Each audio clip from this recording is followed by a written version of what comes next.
Hi there, welcome to my channel. I want to share with you my recent motorcycle experience during the ride with my purchase of the all-new BMW R1300 GS. I'm a tall lad at 6'4", so I'm delighted that the adventure bikes came along in my later years and preceded my days of riding R1 around Europe. Slowly after moving to the more city-up bikes, I had 3 phasers before moving on to the conventional adventure bikes as we talk about these days. I've tried all the different brands of the adventure bikes and had success with them all and travelled all 6 continents around the world on them. My last 5 bikes have been the BMW GS. Not the GSA. I'm a bit fussy over the extra weight of the GSA since I do not like it to be too heavy for the type of gravel roads that I ride both home and abroad on my travels. I'm of an age now where 350 miles and a tank range isn't what I need. I need my comfort brakes and my caffeine, so a standard GS has always fitted the bill for me, and that's why I've done over 100,000 miles on the 5 I had.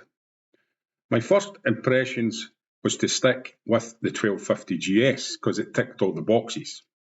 But after I seen the R1300 in the flesh in my local BMW dealers in Glasgow, that was it. It was love at first sight. The first thing I looked at was the entirety of the bike and the differences between the 2 bikes. And I can say the only difference that's the same for the 2 bikes is the fact that they have a BMW badge. Everything else on this new GS is different. From the ground up, it is a total different machine. So I sat down and I set out to do my part exchange, and I got a good deal with the dealership and configured my new R1300 GS. I was a happy bunny that day. The dealership were good to me, and I awaited the arrival of my new bike. In the interim, I had an inkling to try the new R1300 GS, and fortunately they put a demonstrator on. So I got one of the rides on the demonstrator bike, which I'm doing just now with you. Unfortunately, it was in the wet, but staying in Scotland, we're used to the moist stuff, and we just go on with it here and deal with it when we're on the road. As I'm riding the bike here just now, the bike feels so different to me compared to the old GS. The bike itself is so much leaner and meaner. To that end, it's confidence inspiring with the handling and the additional power and the way it delivers the power in comparison to my old GS. I think a lot of this is down to the fact that the gearbox is now under the engine, the swing arm has been extended, and the shaft has been extended.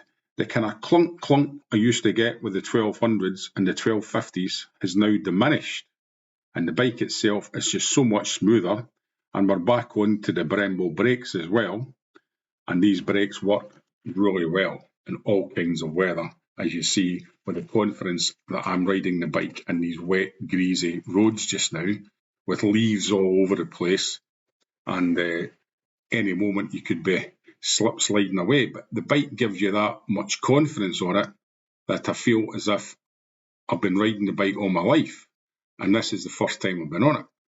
So to that end, that is a big surprise for anybody to jump on a bike, even though I've got a lot of experience of riding bikes, and feel as if you've been riding the bike all your days.